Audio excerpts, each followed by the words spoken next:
जय हिंद दोस्तों। आपका भाई सूरज आपके साथ जुड़ चुका है आपके अपने प्यारे परिवार अपडेट आईटीआई करियर में। साथियों, जैसा कि आप लोग को मालूम है कि अभी हम लोग आईटीआई फर्स्ट ईयर का फीटर ट्रेड थ्योरी के बारे में एमसीक्यू क्वेश्चन कर रहे हैं।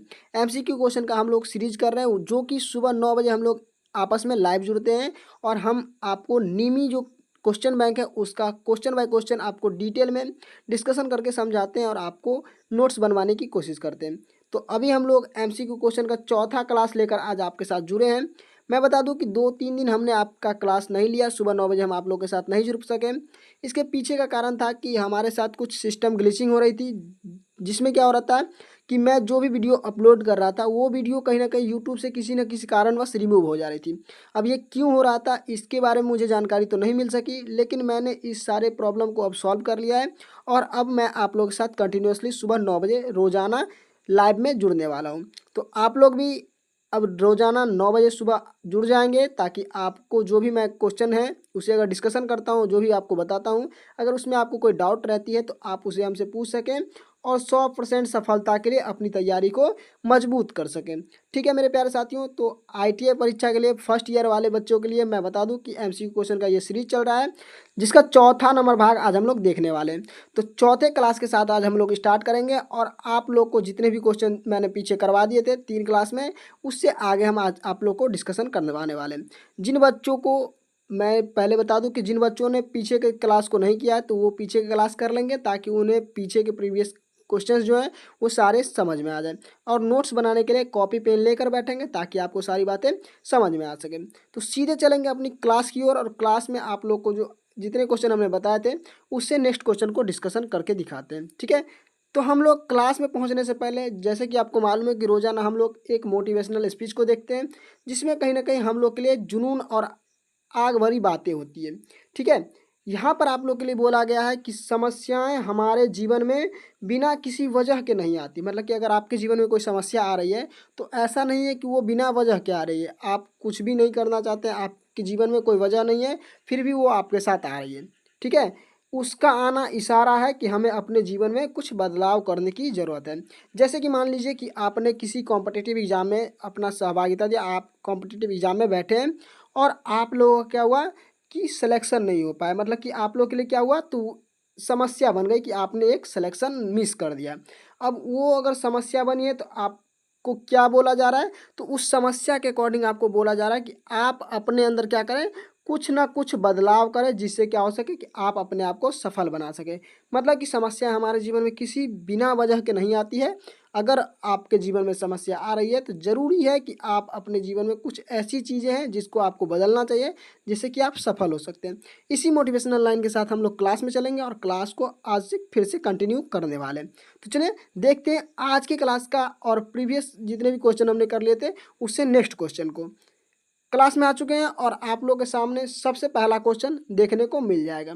प्यारे साथियों, आपको मैं एक डिटेल और बता दूं कि हम लोग जो क्वेश्चन में आपको पूछा जाता है उस क्वेश्चन के अलावा जितने भी ऑप्शंस होते हैं हमारे पास, उस ऑप्शन के अकॉर्डिंग भी हम लोग डिस्कशन करते जाते हैं और आप लोग को नोट्स बताते जाते हैं। तो आप लोग नोट्स बनाने के लिए कॉपी और पेन लेकर बैठेंगे, जिससे कि आपको आसानी हो और आप इसको अगर नोट्स बनाते हैं तो आपको आने वाले समय में अपने एग्जाम की प्रिपरेशन के लिए काफ़ी मदद मिले। ठीक है, पहले क्वेश्चन को देखेंगे। आज की क्लास का पहला क्वेश्चन है नेम द फाइल, मतलब कि इस फाइल का नाम क्या है वो बताना है।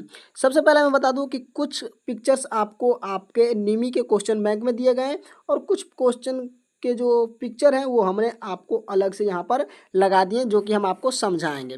तो समझने के लिए हमने आपके लिए अलग से ऑप्शंस वाइज पिक्चर लगाए हैं और जो क्वेश्चन में आपको दिया गया है वो आपको साइड में दिख जाएगा। तो सबसे पहला क्वेश्चन है कि इस फाइल का नाम बताना है। फाइल आपको देखने को मिल जाएगा, यहाँ पर आपको कुछ फाइल दिए गए हैं और इस फाइल का आपको नाम पूछा गया है। तो सबसे पहले हम लोग ऑप्शन की ओर बढ़ेंगे और ऑप्शन में देखेंगे कि हमारे लिए क्या क्या ऑप्शन दिए गए हैं। पहले नंबर पर दिया गया आपको बैरेट फाइल। बैरेट फाइल क्या होता है, तो बैरेट फाइल एक ऐसा फाइल होता है जो कि त्रिभुज के आकार का होता है। किस आकार का होता है, त्रिभुज के आकार का होता है। लेकिन इसमें एक बातें होती है, क्या बात होती है, तो इसमें दो भुजा जो होती है आपस में बराबर होती है और एक भुजा क्या होती है, तो वो ज़्यादा चौड़ी होती है। जो कि आप यहाँ पर देख सकते हैं, यहाँ पर आपको दिखाया गया है कि दो भुजाएं क्या है, तो आपस में बराबर हैं और क्या है, एक भुजा ज़्यादा चौड़ी दिखाई गई है।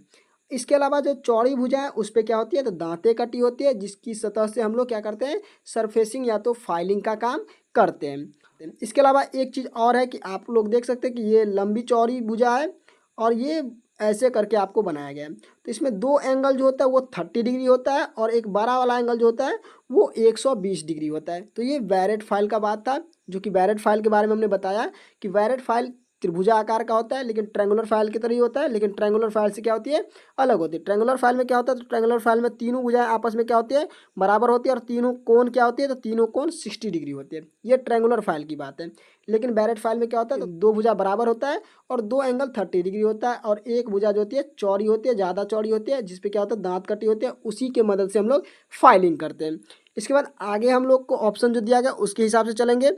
तो सबसे पहले इसको इरेज कर लेते हैं ताकि हमें समझाने में आपको कहीं ना कहीं मदद मिले। दूसरे ऑप्शन को देख लेते हैं, रिफलर फाइल। रिफलर फाइल क्या होता है, तो रिफलर फाइल जो होता है वो अलग अलग शेप में पाए जाते हैं। अलग अलग शेप में आप देख सकते हैं कि यहाँ पर अलग अलग शेप में आपको कहीं ना कहीं दिखाया गया। ये स्क्वायर में है, रेक्टेंगुलर में है, ये आपको क्या है, तो अर्धगोलाकार में है और ये ट्रायंगुलर में। तो ये तीन प्रकार के फाइल आपको कहीं ना कहीं देखने को मिलता है रिफलर फाइल में। और रिफलर फाइल का काम क्या होता है, तो इसका उपयोग हम लोग डाई सिंकिंग में करते हैं। डाई सिंकिंग मतलब कि जो चाबी घाट होता है, चाबी घाट को बनाने के लिए उपयोग करते हैं, या तो जो सिल्वर स्मिथी होता है मतलब कि सोनार जो होते हैं वो सोने के चीज़ों पे अगर छोटा छोटा वर्क करते हैं और उस पर अगर फाइलिंग करनी होती है तो रिफलर फाइल का कहीं ना कहीं वो लोग उपयोग करते हैं। ठीक है, इसका एक दूसरा नाम भी होता है जिसको कहते हैं नक्काशी। क्या कहते हैं, नक्काशी फाइल भी कहते हैं। ठीक, इस बात को आप याद रखेंगे, इस बात को आप अपने नोट्स में लिख लेंगे कि इसका उपयोग सिल्वर स्मिथी करते हैं जो कि सोनार होता है, और इसका नक्काशी इंजीनियर भी इसका उपयोग करते हैं। डाई सिंकिंग में भी इसका उपयोग कहीं ना कहीं किया जाता है रिफलर फाइल का। उसका नेक्स्ट ऑप्शन को देख लेते हैं। नेक्स्ट ऑप्शन क्या है हमारा, क्रॉसिंग फाइल। क्रॉसिंग फाइल क्या होता है, तो क्रॉसिंग फाइल एक ऐसा फाइल होता है जिसमें क्या होता है कि दो अलग अलग प्रकार के क्या किए जाते हैं, तो वृत्ताकार भाग को मिलाकर कहीं ना कहीं फाइल को तैयार किया जाता है। आप यहाँ पर देखेंगे कि एक इस प्रकार का वृत्ताकार सरफेस है और एक दूसरा वृत्ताकार सरफेस है। उसके बाद इन दोनों को मिलाकर क्या किया जाता है, एक फाइल का निर्माण किया जाता है। और दोनों सरफेस पे क्या होता है, तो दांतें कटी होती है। इस बात को भी आप ध्यान रखेंगे कि दोनों सतहों पे क्या होती है, दांतें कटी होती है। लेकिन एक चीज़ और होता है कि इसमें एक रेडियस अलग होता है और दूसरे सरफेस का रेडियस जो होता है वो अलग होता है, मतलब कि दोनों अलग अलग रेडियस के सरफेस होते हैं। अब ये ऐसा क्यों होता है, अगर दोनों के रेडियस को बराबर रखेंगे तो ये क्या हो जाएगा, कहीं ना कहीं ये राउंड फाइल का रूप ले लेगा। इसीलिए क्या किया जाता है, तो क्रॉसिंग फाइल का दो जो सरफेस होता है वो रेडियस में तो होता है लेकिन अलग अलग रेडियस का होता है। उसके बाद इसका दूसरा नाम क्या होता है, तो इसका दूसरा नाम फिशबैक फाइल भी होता है। किसका, क्रॉसिंग फाइल का दूसरा नाम फिशबैक फाइल भी होता है, जो कि हम आपको बता दें। अब उपयोग कहाँ किया जाता है, तो इसका उपयोग किया जाता है कर्व सरफेस, मतलब कि मान के चले कि ये हमारा जॉब है। अब इस जॉब के बीच में क्या है कि हमारा इस प्रकार से कहीं ना कहीं फाइलिंग करना है, तो ये जो हमारा सरफेस है इस सरफेस को किस प्रकार से हम फाइलिंग करेंगे, तो इसी क्रॉसिंग फाइल के मदद से करेंगे। ठीक है, हम बोर्ड को थोड़ा साफ कर लेते ताकि आपको बाकी की चीज़ें समझाने में मदद हो हमारी। तो ये हमने बोर्ड को साफ कर लिया। नेक्स्ट दिया गया हमारा मिल्सो फाइल। मिल्सो फाइल क्या होता है, तो आप लोग यहाँ पर देख सकते हैं कि नाम से ही स्पष्ट है, 100 मतलब हम जानते हैं कि हेक्सो जानते थे, हेक्सो जानते हैं। हेक्सो मतलब क्या होता है कि जो कहीं ना कहीं काटने का काम करता है, क्या करता है, काटने का काम करता है। ठीक है, 100 मतलब लकड़ी, और जो काटने लकड़ी काटने के उपयोग में लाया जाता है उसे हम 100 बोलते हैं। ठीक है, अब मिल्स ऑफ फाइल है, तो जो आरी क्या होता है, जो आरी आपका लकड़ी को काटने में उपयोग किया जाता है उसमें जो दांतें कटी होती है, मान के चले कि हमारा क्या है, तो इस प्रकार का आरी होता है, कहीं ना कहीं आप देखे होंगे एक साइड से दांतें कटी होती है और एक तरफ इस प्रकार से हैंडल लगा होता है। ठीक है, तो हैंडल जो लगा होता है उसमें क्या करते हैं, तो इसकी दांतों को जो हम शार्प बनाना चाहते हैं, शार्प करते हैं, तो उसके लिए हम लोग क्या करते हैं, तो मिल्स ऑफ फाइल का उपयोग करते हैं। इसकी एज जो होती है अलग अलग एज होती है और इसके एज के अकॉर्डिंग आपको यहाँ पर देखने को मिल जाएगा कि हमने आपको दिखाया है कि कभी राउंड में भी होगा, कभी स्क्वायर में भी होगा और कभी ट्रायंगुलर में भी आपको इस प्रकार के फाइल मिल्स ऑफ फाइल का उपयोग देखने को मिल जाएगा। ठीक है, इसका दूसरा नाम क्या होता है, क्रोचेट फाइल होता है, CROCHET। ठीक है, क्रोचेट फाइल भी इसको बोलते हैं। तो ये हमारे फाइल थे जिसके बारे में हमने आपको कहीं ना कहीं बताने की कोशिश की कि बैरेट फाइल क्या होता है। तो बैरेट फाइल जो हमारा होता है वो कुछ इस प्रकार का होता है, ट्रायंगुलर आकार का होता है, जिसमें कि दो सिरे आपस में बराबर होते हैं और एक सिरा ज़्यादा चौड़ी होती है, जिसपे कि तितकटी होती है, उसी की सहायता से हम लोग फाइलिंग करते हैं। इसमें दो एंगल आपस में बराबर होते हैं जो कि 30 डिग्री होता है और तीसरा एंगल 120 डिग्री होता है। उसका रिफिलर फाइल जो होता है, रिफिलर फाइल का उपयोग कहाँ करते हैं, तो सिल्वर स्मिथी करते हैं या तो नकाशी भी इसको बोलते हैं। उसके बाद हम लोग क्रॉसिंग फाइल के बारे में जानें तो क्रॉसिंग फाइल में दो प्रकार के जो होते हैं रेडियस होते हैं, जो कि अलग अलग प्रकार के रेडियस होते हैं, और इसका उपयोग कहाँ करते हैं, तो कर्व सरफेस को बनाने के लिए करते हैं। और मिल्सो फाइल मतलब कि लकड़ी वाली आरी को जो हम तेज धार बनाने के लिए करते हैं, वहाँ पे हम लोग मिल्सो फाइल का उपयोग करते हैं। और ये अलग अलग शेप में पाया जाता है क्योंकि अलग अलग प्रकार के दांते मिल्सो में उपयोग किया जाते हैं। ठीक है, तो ये हमारा 51 नंबर क्वेश्चन था जिसको हमने आपको बताने की कोशिश की। अगर आपको कहीं डाउट होता है तो आप लोग फिर से इसको रिपीट करके देख लेंगे ताकि आपको सारी चीज़ समझ में आ जाए। नेक्स्ट क्वेश्चन की ओर चलेंगे और नेक्स्ट क्वेश्चन को देखेंगे क्या दिया गया हमारे पास। What is the name of voice, इस वॉइस का क्या नाम है। अब आपको कहीं ना कहीं ये पिक्चर में आपको दे दिया गया, पीडीएफ में आपको ये पिक्चर दिया गया और आपसे पूछा गया कि इस वॉइस का क्या नाम है। तो हम आपको इसके बारे में बताएंगे। तो सबसे पहला ऑप्शन हमारे पास पिन वॉइस।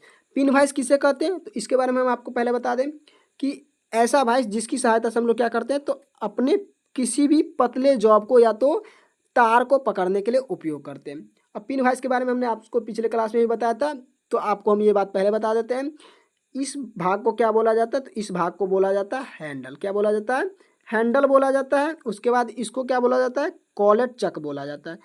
ठीक है, क्या बोला जाता है, कॉलेट चक बोला जाता है। और उसके बाद ये क्या होता है, तो ये जो आप देख रहे हैं ये वाला भाग, इसे जॉ बोला जाता है, जिसे जबरा कहते हैं। ये तीन प्रकार के तीन तरफ से खुलता है, जैसे कि लेथ में आप देखे होंगे कि जॉ जो होता है वो तीन भाग में खुलता है और फिर एक साथ ही सेंटर में बंद होता है। तो ये इस प्रकार से काम करता है हमारा। इसे हम लोग पिन वॉइस करते हैं। और पिन वॉइस का हम लोग उपयोग कहाँ करते हैं, तो हम लोग पिन वॉइस का उपयोग एक पतली तार को या पतले जॉब को पकड़ने के लिए कहीं ना कहीं उपयोग करते हैं। उसके बाद अगर आगे देखते हैं तो आगे हमको क्या बोला गया, तो अगले ऑप्शन को देख लेते हैं और अगले ऑप्शन के हिसाब से समझने की कोशिश करते हैं। अगला है पाइप वॉइस, जो कि हमने आपको यहाँ पर पिक्चर दे दिया, जिसकी वजह से आपको समझाने में हमें काफ़ी आसानी होगी, जो आपको हम समझा सकते हैं। तो पाइप वॉइस में आप जानते हैं कि ये हमारा क्या हैंडल है। उसके बाद ये जो जिस पे आपको थ्रेड कटे हुए दिख रहे हैं उसे स्पिंडल बोला जाता है। और इसे कहा जाता है अपर जा या तो एडजस्टेबल जा या तो मूवेबल जा। उसका नीचे वाले जा को क्या बोला जाता है, लोअर जा या तो फिक्स जा, ये बोला जाता है। ठीक है, अब इसके अलावा आपको मैं बता दूं तो ये हमारा पाइप वॉइस है। और पाइप वॉइस में हमने आपको पार्ट्स बता दिए कि ये कौन पार्ट होता है। और उसके बाद मैं बता दूं तो पाइप वॉइस का उपयोग क्या होता है, तो पाइप वॉइस का उपयोग होता है, ये आप देख रहे हैं कि चार भागों में इस प्रकार से कहीं ना कहीं बना हुआ। ठीक है, तो ये क्या करता है, तो एक पाइप को पकड़ने में हमारी मदद करता है। तो पाइप वॉइस का काम क्या है, तो पाइप वॉइस का काम है कि ये पाइप या तो राउंड जॉब को पकड़ने में हमारी सहायता करता है। उसके बाद ये एक और क्वेश्चन बन जाता है हमारे लिए कि पाइप वॉइस जो है कितने पॉइंट से हमारे जॉब को पकड़ता है। तो आप देख रहे हैं कि ये इस प्रकार से ऊपर वाले जॉ का है और ये नीचे वाले जॉ का है। ठीक है, तो ये एक पॉइंट, दूसरा पॉइंट, तीसरा पॉइंट और चौथा पॉइंट, इस तरीके से हम कह सकते हैं कि पाइप वॉइस जो हमारा होता है वो चार पॉइंट से कहीं ना कहीं हमारे जॉब को पकड़ने की कोशिश करता है। यहाँ पे आपको देखने को मिल जाएगा एक पॉइंट, दूसरा पॉइंट, तीसरा पॉइंट नीचे में और चौथा पॉइंट इस तरीके से। तो ये चार पॉइंट से मिलकर कहीं ना कहीं हमारे जॉब को पकड़ने की कोशिश करता है। और इसके अलावा एक और बात आपको जाननी चाहिए जो कि हम आपको बता देते हैं कि पाइप वॉइस का अधिकतम व्यास जो होता है कितना, अधिकतम व्यास की पहले बात कर ले। अधिकतम व्यास जो होता है वो 63 mm होता है। कितना mm तक का जॉब को पकड़ सकता है, तो 63 mm व्यास वाले जॉब तक को पकड़ सकता है। इस हिसाब से हम कह सकते हैं कि पाइप वॉइस की अधिकतम व्यास जो होगा, अधिकतम साइज जो होगा वो कितना होगा, 63 mm हो सकता है। ठीक है, इस बात को आप हमेशा याद रखेंगे। और ये कितने पॉइंट से पकड़ता है, तो चार पॉइंट से कहीं ना कहीं हमारे जॉब को पकड़ने का काम करता है। उसके बाद अगले ऑप्शन को देखेंगे। अगला ऑप्शन हमारे पास क्या दिया गया, अगला ऑप्शन क्या है हमारा, नेक्स्ट ऑप्शन है हैंड वॉइस। हैंड वॉइस आप लोग को हमने पिछले क्लास में भी बताया था कि ये हमारा हैंड वॉइस है। और हैंड वॉइस का उपयोग हम लोग क्यों करते हैं, तो हैंड वॉइस का उपयोग हम करते हैं कि मान के चले कि हमें छोटे या पतले सीटों पे क्या करना है, तो ड्रिलिंग करना है या तो कोई मशीनिंग ऑपरेशन करना है। और वहाँ पे अगर हम प्लेट से पकड़ कर काम करेंगे और ड्रिल हमारा क्या होगा, ड्रिल रोटेट करेगा। रोटेट करने की वजह से क्या होगा, हमारे जॉब पे क्या होगा, प्रेशर पड़ेगा और वो भी घूमना स्टार्ट कर सकता है। ऐसे में अगर हम अपने हाथों से पकड़ते हैं तो हमारे हाथों में चोट लग सकता है, हमारे हाथों में खरोंच आ सकती है और हम घायल हो सकते हैं, हमारे साथ दुर्घटना हो सकती है। तो ऐसे जगह पे हम अपने हाथों से न पकड़ कर क्या करेंगे, तो ऐसे जगह पे हम हैंड वॉइस का उपयोग करते हैं। और हैंड वॉइस के जबरे में क्या करते हैं, उस प्लेट को अपने हाथों की मदद से पकड़ लेते हैं और फिर जाके हम हैंड वॉइस को अपने हाथों से पकड़ते हैं और उस मशीन पे वर्क करते हैं। अगर कोई एक्सीडेंट होने की चांस भी हो, अगर हमारा ड्रिल बिट उसमें फंस भी जाए तो हमारा जॉब क्या हो, तो हमारे वॉइस में फंसा रहे और हमारा वॉइस जो है हमारे हाथों में रहे, तो हमें चोट कम लगेगी, चोट नहीं लगेगी। ठीक है, तो इसीलिए हम लोग हैंड वॉइस का उपयोग करते हैं। अब हैंड वॉइस के पार्ट्स के बारे में जान लेते हैं कि कौन सा पार्ट्स किस कारण से उपयोग किया जाता है। तो आप लोग यहाँ देख रहे हैं कि ये जॉ है हमारा, ठीक है। और जॉ किस चीज़ का बना होता है, तो जॉ बना होता है हमारा टूल स्टील का, जो कि हमने आपको पिछले क्लास में भी बताया था। और ये क्या होता है, तो ये होता है हमारा विंग नट, जिसकी सहायता से हम लोग क्या करते हैं, तो अपने वाइस को टाइट या खोलते हैं, जो कि हाथों के द्वारा हो जाता है। विंग नट का काम क्या है, तो विंग नट को हम अपने हाथों से भी खोल या बंद कर सकते हैं। उसके अलावा आपको बीच में ये जो पार्ट दिख रहा है, इसे कहा जाता है स्प्रिंग, जिसकी मदद से क्या करते हैं, तो हम अपने वाइस को खोलते या बंद करते हैं कि कितने साइज पे इसको एडजस्ट करना है, ठीक है। उसके बाद यहाँ पे एक आपको लीवर लगा हुआ दिख रहा है, जिसकी मदद से हमारा वाइस क्या होता है, खुलता है। और आपको बता दें तो एक और चीज़ जानने की ज़रूरत है, जो कि आपको बोला जाता है कि आपके वाइस की लंबाई, हैंड वाइस की लंबाई कितनी होती है, तो 125 से लेकर 150 mm तक होती है। कितना होता है, तो 125 mm से लेकर 150 mm तक होती है। और अगर चौड़ाई की बात करें, जो जॉ की चौड़ाई होती है, जिसकी मदद से हमारे वाइस की साइज को पता किया जाता है, वो होता है हमारा कितना, 40 से लेकर 44 mm तक होता है, ठीक है। इस बात को आप लोग याद रखेंगे, ठीक है। और ये कैसा होता है, तो ये इसकी लंबाई जो ली जाती है, तो ये पिविट से लेकर कहाँ तक लिया जाता है, तो जॉ के ऊंचाई तक लिया जाता है, ठीक है। तो इस बात को आप ध्यान रखें, पिविट के सेंटर से, ये बात भी आपको ध्यान में रखना है। तो ये हमारा हैंड वाइस था, हैंड वाइस के बारे में हमने आपको समझा दिया। नेक्स्ट ऑप्शन को देख लेते हैं। नेक्स्ट ऑप्शन हमारा क्या है, अगला ऑप्शन है मशीन वाइस। मशीन वाइस किसे कहते हैं, तो आप लोग यहाँ पर मशीन वाइस को देख रहे हैं। मशीन वाइस जो होता है हमारे बेंच वाइस की तरह ही होती है, लेकिन उसमें और मशीन वाइस में कहीं ना कहीं कुछ अंतर होता है। मशीन वाइस जो होता है वो हमारे बेंच वाइस के अकॉर्डिंग कहीं ना कहीं पतला होता है, और उसकी ऊंचाई क्या होती है, कम होती है। बेंच वाइस में हमारा क्या होता है, तो बेंच वाइस ज़्यादा ऊंचाई में होता है, और मशीन वाइस हमारा कम ऊंचाई में होता है। इसमें बॉडी जो होता है काफ़ी पतली होती है। और इसमें आप देख सकते हैं कि एक फिक्स जॉ होता है, या तो स्टेशनरी जॉ कह सकते हैं। उसके बाद एक स्लाइडिंग जॉ होता है, जिसको हम एडजस्टेबल जॉ भी कह सकते हैं। स्पेंडल होता है, जिसे हम स्क्रू भी कह सकते हैं, जिसमें थ्रेडिंग कटी होती है। और ये हमारा बेस है। बेस की आप मोटाई देख सकते हैं कि मोटाई कम है, जो कि बेंच वाइस के अकॉर्डिंग कम होता है। और ये हमारा हैंडल, जिसकी मदद से हम लोग क्या करते हैं, तो जॉब को खोलते हैं। अब मशीन वाइस क्यों हम लोग यूज करते हैं, तो मशीन वाइस का उपयोग हम लोग कभी किसी मशीन पे कोई ऑपरेशन करना हो, तो क्या होगा, बेंच वाइस का ऊंचाई क्या होता है, ज़्यादा होता है। और ज़्यादा ऊंचाई होने की वजह से क्या होगा, तो हम लोग अगर उस पर काम करेंगे, तो हम अपने जॉब को सही तरीके से काम नहीं कर पाएंगे और दिक्कत होगी। इसके अलावा दूसरा डिमेरिट क्या होता है, कि मशीन वाइस में क्या होता है कि स्पिंडल के साथ हमारा जॉ क्या होता है, खुलते जाता है, और स्पिंडल हमारे बीच से क्या होता है, हट जाता है। और हम इस बीच में पैरेलल ब्लॉक को रख के अपने जॉब पे अगर कोई वर्क करना हो तो आसानी से कर सकते हैं। अगर ड्रिलिंग करना हो तो आसानी से कर सकते हैं, हमारे स्पिंडल में कोई भी दिक्कत नहीं आएगी। लेकिन हमारा क्या होता है, तो मशीन वॉइस में ये स्पिंडल जो होता है फिक्स जॉ से लेकर पूरे जुड़े होता है, तो वो बीच से कहीं ना कहीं नहीं हटता है, और अगर हम ड्रिलिंग करते हैं तो हमारे स्पिंडल को डैमेज कर सकते हैं। तो ये सारी एडवांटेज होती है मशीन वॉइस में। और मशीन वॉइस पे काम करना भी आसान होता है, क्योंकि इसकी ऊंचाई भी कम होती है, और इस पर जॉब सेट करना भी आसान होता है। तो इसी कारण से हम लोग मशीन वॉइस का उपयोग करते हैं। तो ये हमारा मशीन वॉइस था। अब हमसे क्वेश्चन क्या पूछा गया था, इसको देख लेते हैं, ठीक है। तो ये हमारे ऑप्शन के अकॉर्डिंग हमने आपको सारी बातें समझा दी कि मशीन वॉइस क्या होता है, हैंड वॉइस क्या होता है, पाइप वॉइस क्या होता है, और पिन वॉइस क्या होता है। हमसे पूछा क्या गया था कि ये जो आपको पिक्चर दिया गया ये कौन सा वॉइस है, तो आपको मैंने पहले ही बताया कि ये कौन सा वॉइस है। तो ये हमारा पिन वॉइस है, और इसका उपयोग कहाँ करते हैं, तो महीन तारनुमा जॉब को पकड़ने के लिए, तो पतले तार या तो पतले जॉब को पकड़ने के लिए इसका उपयोग करते हैं। इसके पार्ट्स के बारे में भी हमने बता दिया कि इसे हम हैंडल कहते हैं, इसे कॉलेट बोलते हैं, और ये हमारा क्या है, तो जॉ है, ठीक है, जो कि सेल्फ सेंटरिंग की तरह काम करता है। ओके, नेक्स्ट क्वेश्चन को देखते हैं। अगले क्वेश्चन को देखेंगे और डिस्कशन करेंगे हम लोग। तीसरा क्वेश्चन है, which grinding machine is used for heavy duty work. मतलब कि हैवी ड्यूटी वर्क के लिए किस ग्राइंडिंग मशीन का उपयोग किया जाता है, मतलब कि भारी वर्क के लिए हम लोग किस ग्राइंडिंग मशीन का उपयोग करते हैं। आपको यहाँ पे कोई भी प्रकार का पिक्चर नहीं दिया गया, हम आपको समझाने के लिए अकॉर्डिंग टू योर ऑप्शन हमने आप लोग के लिए पिक्चर दिया है, ठीक है। तो हम आपको पिक्चर के माध्यम से आपको समझाएंगे, लेकिन आपको आपके क्वेश्चन बैंक में कोई भी पिक्चर नहीं दिया गया, तो आप लोग इस बात को ध्यान रखेंगे। पहले ऑप्शन को देख लेते हैं, बेंच ग्राइंडिंग। बेंच ग्राइंडर क्या होता है, तो बेंच ग्राइंडर आप लोग को कहीं ना कहीं यहाँ साइड में दिख रहा है। बेंच ग्राइंडर क्या होता है, तो बेंच ग्राइंडर साइज में कहीं ना कहीं छोटा होता है। साइज में छोटा होने का मतलब क्या है, कि जैसे हमारा टेबल फैन होता है, टेबल फैन का साइज क्या होता है, तो टेबल फैन हमारा ये है, टेबल फैन होता है, इस पे यहाँ पे आप पत्ती लगा रहता है, ठीक है। तो अब ये टेबल फैन है, टेबल फैन का साइज छोटा होता है। अगर हम इसे ज़मीन पर रखेंगे तो हमें कहीं ना कहीं हवा नहीं मिल पाएगी, और इसकी वजह से हम लोग क्या करेंगे, तो इसे टेबल पर रखकर उपयोग करते हैं, तो इसे हम टेबल फैन बोलते हैं। तो इसी प्रकार हमारा क्या होता है, तो बेंच ग्राइंडर भी होता है, जिसको हम क्या करते हैं, तो नीचे में अगर रख के उपयोग करने की कोशिश करेंगे तो हम इसे सही से उपयोग नहीं कर पाएंगे। इसीलिए इसको हम लोग बेंच पर सेट करते हैं, इसलिए इसे बेंच ग्राइंडर बोला जाता है। और इसका साइज क्या होता है, तो छोटा होता है। इसमें ये आप देख सकते हैं ग्राइंडिंग व्हील लगी हुई दोनों साइड, और ग्राइंडिंग व्हील के जितने भी पार्ट्स होते हैं वो सारे पार्ट्स हैं जो कि हम आपको आगे समझाने वाले हैं। ठीक है, नेक्स्ट ऑप्शन को देखेंगे। नेक्स्ट ऑप्शन हमारा क्या है, तो नेक्स्ट ऑप्शन के बारे में आपको समझा देते हैं। Portable grinder. पोर्टेबल ग्राइंडर क्या होता है, तो पोर्टेबल का मतलब होता है कि जिसको हम एक स्थान से दूसरे स्थान तक ले जा सके। पोर्टेबल का क्या मतलब होता है कि जिसको हम एक स्थान से दूसरे स्थान तक ले जा सकते हैं, उसे पोर्टेबल ग्राइंडिंग बोलते हैं। इस ग्राइंडर को हम दूसरे नाम से जानते हैं, तो स्नैगिंग ग्राइंडर के नाम से भी जानते हैं। किस नाम से जानते हैं, तो स्नैगिंग ग्राइंडिंग से भी जानते हैं। इस बात को आप याद रखेंगे, स्नैगिंग ग्राइंडिंग बोलते हैं। इसके बाद इसे एक स्थान से दूसरे स्थान तक ले जा सकते हैं। और इसमें क्या होती है, तो फिनिशिंग की ज़रूरत नहीं होती। हमको जिस प्रकार से आपको मेटल काटना है, तो ये तेज़ी से मेटल काटने के लिए उपयोग किया जाता है और इसमें फिनिशिंग की कोई ज़रूरत नहीं होती। कहीं भी खुरदरा भी होगा तो हमारा वर्क आसानी से हो सकता है, इस बात को बोला गया है। ठीक है, उसका तीसरा है पेडेस्टल ग्राइंडर। पेडेस्टल ग्राइंडर क्या होता है, तो पेडेस्टल ग्राइंडर मतलब कि आप यहाँ पर देख सकते हैं कि आपको एक ग्राइंडिंग दिया गया है जिसका बेस क्या है, तो काफ़ी लंबा है।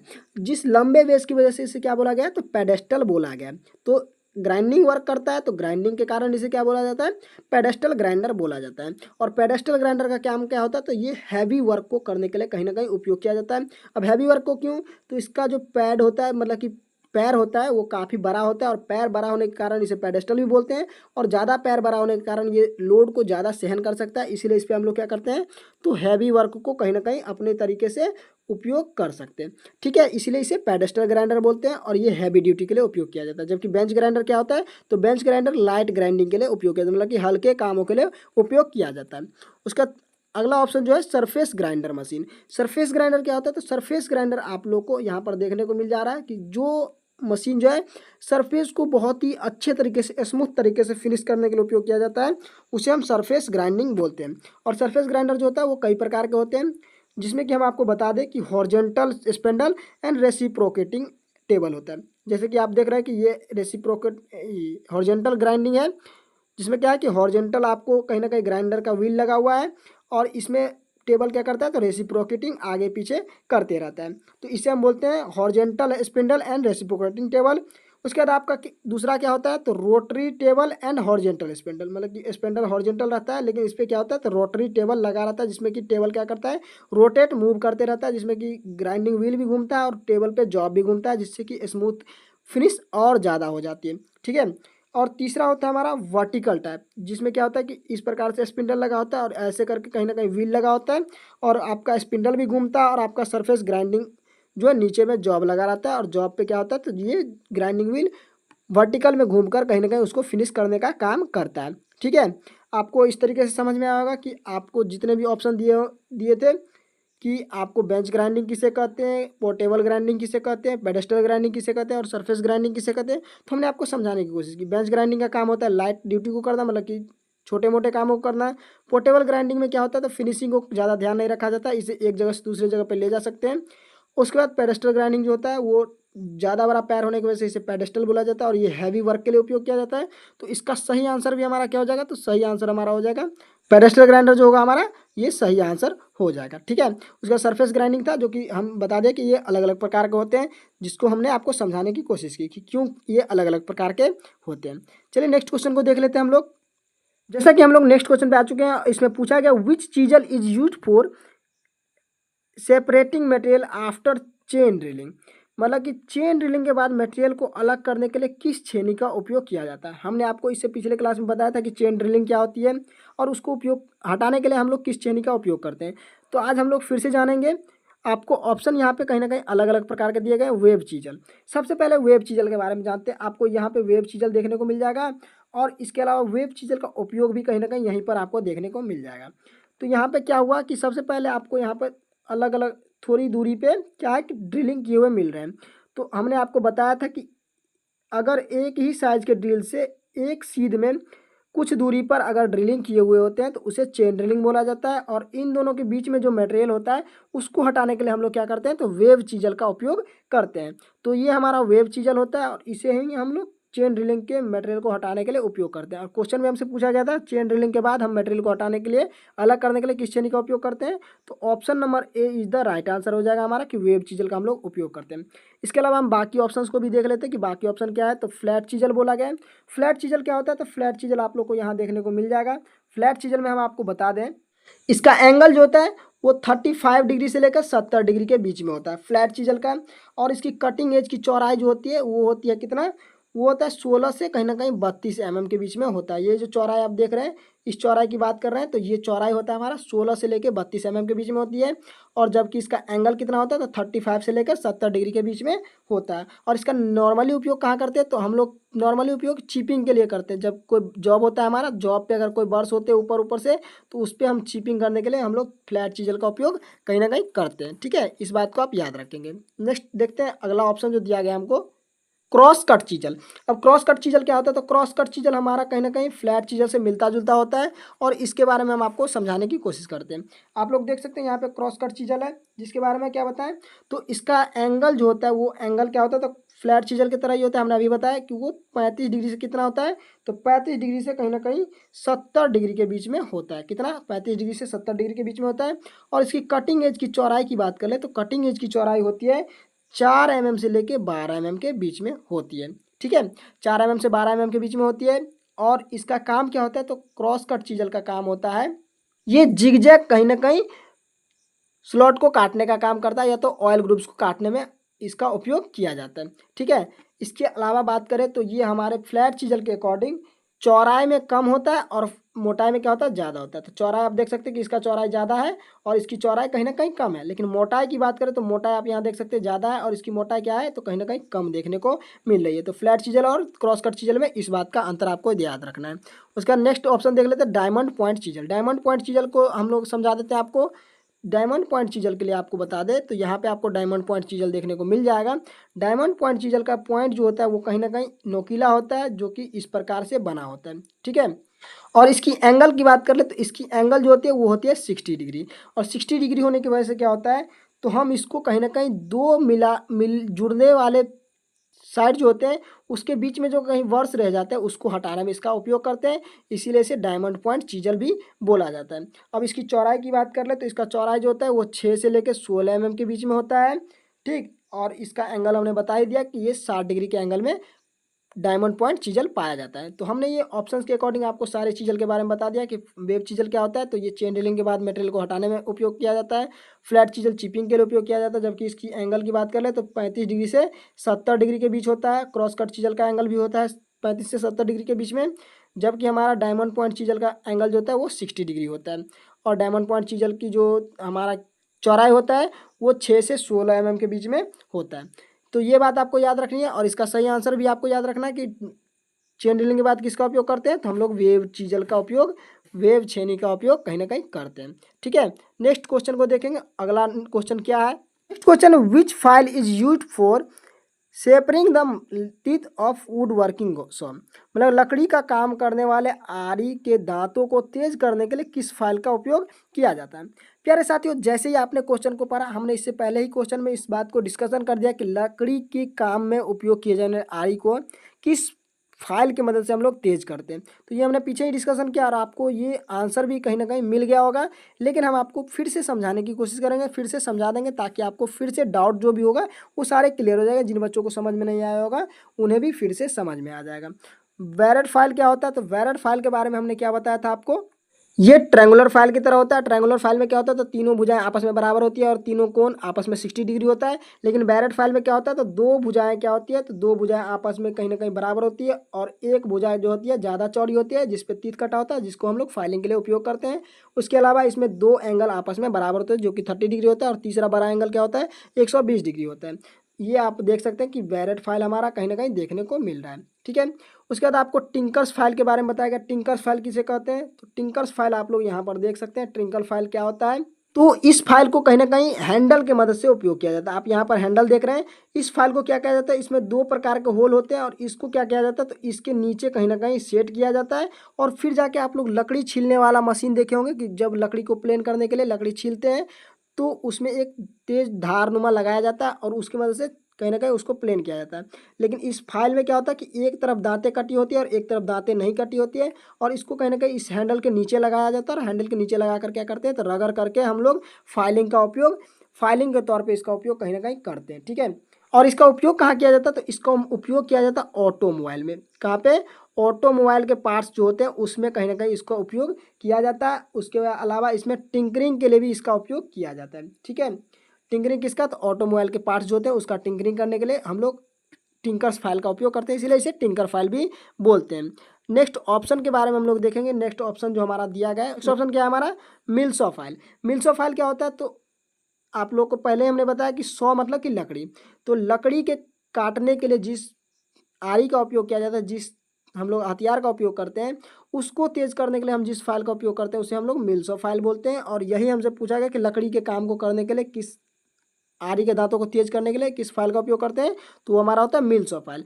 मिल्स ऑफ फाइल आपको कहीं ना कहीं यहाँ पर देखने को मिल जाएगा, जो कि अलग अलग शेप में पाए जाते हैं। ये आपको कहीं ना कहीं गोलाकार भी पाया जाता है, उसके बाद आपको स्क्वायर में भी पाया जाता है और ट्रायंगुलर में भी पाया जाता है, क्योंकि हमारा लकड़ी काटने वाला जो आरी होता है उसके दांत अलग अलग शेप में कहीं ना कहीं पाए जाते हैं, इसीलिए इसका जो है अलग अलग शेप में फाइल पाए जाते हैं। ठीक है, उसके बाद अगला ऑप्शन जो हमारा दिया गया है उस ऑप्शन के बारे में जानते हैं, रिफलर फाइल। रिफलर फाइल आपको यहाँ पर देखने को मिल जाएगा। रिफलर फाइल के बारे में हम आपको बता दें कि क्या होता है, ये डाई सिंकिंग या तो नक्काशी के काम में उपयोग में किया जाता है। नक्काशी का काम क्या होता है, तो मतलब कि जो सिल्वर स्मिथी होते हैं, सोनार होते हैं, वो छोटे छोटे जो आभूषण बनाते हैं उसमें जो पार्ट आपको फाइलिंग करना होता है उसके लिए हम लोग रिफलर फाइल का उपयोग करते हैं।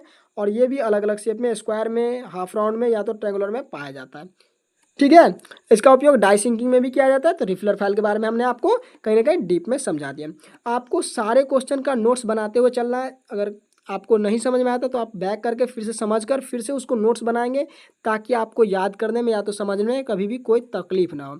ये हमारी ओर से आपको कहीं ना कहीं सजेशन है, रिक्वेस्ट है, ताकि आपको सारे क्वेश्चन समझ में आए। नेक्स्ट क्वेश्चन को देखेंगे। नेक्स्ट क्वेश्चन क्या है हमारा, अगला क्वेश्चन है, where will be the weight of the hammer stamped, मतलब कि हथौड़े का वजन कहाँ पर दर्शाया जाता है, स्टैम्प्ड किया जाता है।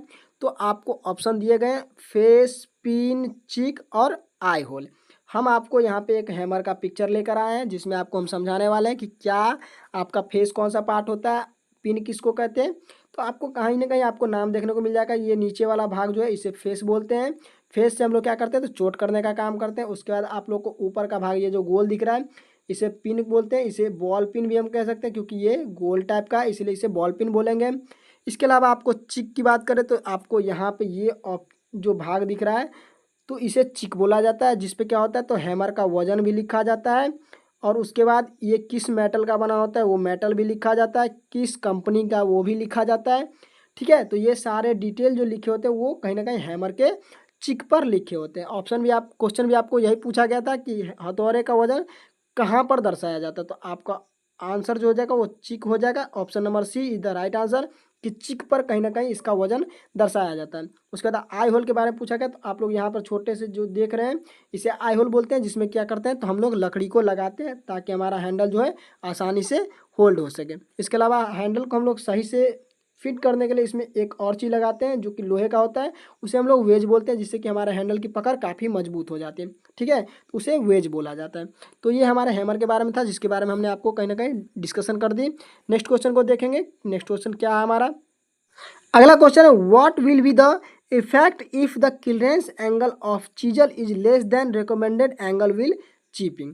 अगर चीपिंग करते समय छेनी का निकासी कोण अनुशंसित कोण से कम हो तो क्या होगा। अब अनुशंसित कोण किसे कहते हैं और क्लियरेंस एंगल किसे कहते हैं, ठीक है, इस बात को आपको पहले जान लेना चाहिए। हमने आपको इससे पीछे की क्लास में भी इस चीज़ को बताया था और आज भी आप लोग को ये चीज़ बताने की कोशिश कर रहा हूँ। अगर आप एक जॉब को कहीं ना कहीं क्या कर रहे हैं, तो जॉब को कहीं ना कहीं चिपिंग करने का काम कर रहे हैं, ये हमारा जॉब है। और जॉब पे क्या कर रहे हैं, आप चिपिंग कर रहे हैं और इस तरीके से आपका मेटल कहीं ना कहीं रिमूव हो रहा है। ठीक है, इस पार्ट से आपने रिमूव करना स्टार्ट किया और इस तरीके से आप रिमूव करते हुए जा रहे हैं।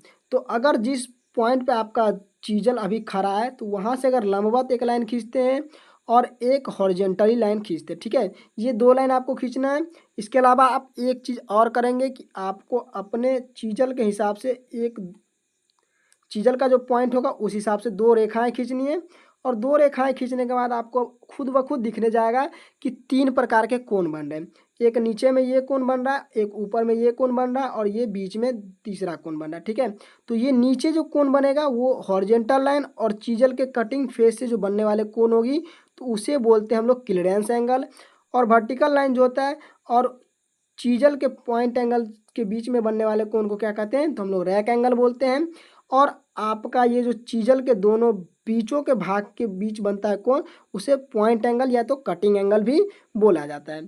तो ये आपको कहीं ना कहीं हम आपको पहले ही क्लास में बता चुके थे। अब आपको एक और चीज़ समझनी है कि अगर हम लोग चीजल के सेंटर से एक लाइन खींचे और हॉरिजॉन्टल लाइन से एक लाइन खींचे तो ये आपका क्या हो जाता है, तो एंगल ऑफ इंक्लाइनेशन कहलाता है। ठीक है, तो ये आपको 4 प्रकार के एंगल कहीं ना कहीं आपके चीजल के मदद से देखने को मिलता है। आपको क्वेश्चन जो पूछा गया उसको देखते हैं।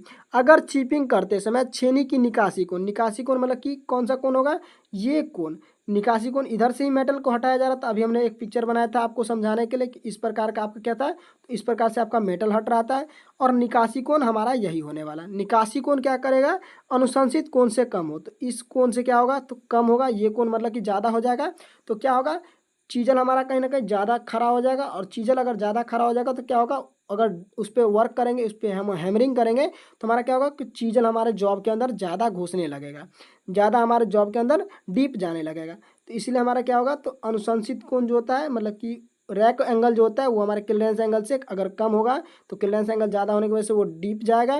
और अगर क्लियरेंस एंगल कम होगा और रैक एंगल ज़्यादा होगा तो क्या होगा, हमारा छेनी स्लिप कर जाएगा। तो इस बात को आपको कहीं ना कहीं आपको प्रैक्टिकली याद रखना है कि अगर हम लोग चीजल को ज़्यादा खड़ा रखते हैं तो हमारा डीप जाएगा, जॉब में घुसेगा। और चीजल को अगर ज़्यादा तिरछा रखते हैं तो क्या होगा, वो स्लिप करेगा। तो क्लियरेंस एंगल कम रखने से हमारा चीजल स्लिप करेगा।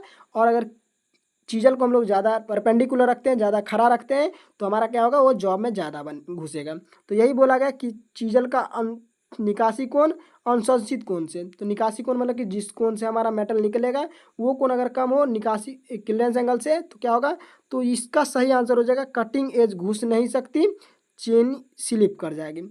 क्यों, क्योंकि हमारा क्लियरेंस एंगल कम होगा और निकासी कोण ज़्यादा होगा। तो निकासी कोण अगर ज़्यादा होगा तो क्या होगा, तो हमारा चीजल स्लिप कर जाएगा। तो इसका सही आंसर क्या हो जाएगा, option number A is the right answer. ठीक है, बाकी के ऑप्शन को आप देख लेंगे। और हमने जो भी आपको समझाया कि अगर क्लियरेंस एंगल ज़्यादा होगा तो हमारा डीप जाएगा और क्लियरेंस एंगल कम होगा तो वो स्लिप करेगा। तो इससे आप अपने ऑप्शन को मिला सकते हैं और समझने की कोशिश कर सकते हैं। नेक्स्ट क्वेश्चन को हम लोग देखेंगे। नेक्स्ट क्वेश्चन क्या है हमारा, अगला क्वेश्चन है हमारा, name of the property of the metal of resist the effect of tenacity forces without repair.